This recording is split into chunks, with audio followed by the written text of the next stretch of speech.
How to use less data by reducing video quality.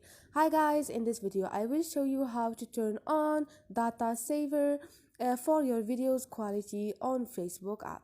It's so easy and quick, so let's start. First thing, go to your Facebook and now click on the setting icon beside the search icon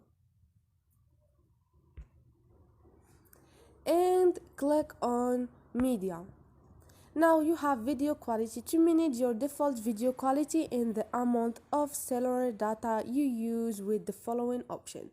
You have the first option, which is optimize. You can, instead of this, click on data saver and use this one to use up to 40% less data by reducing video quality. And this is it guys, it's so easy and quick. Hope this video was helpful to you, and if you like the video, don't forget to subscribe and like.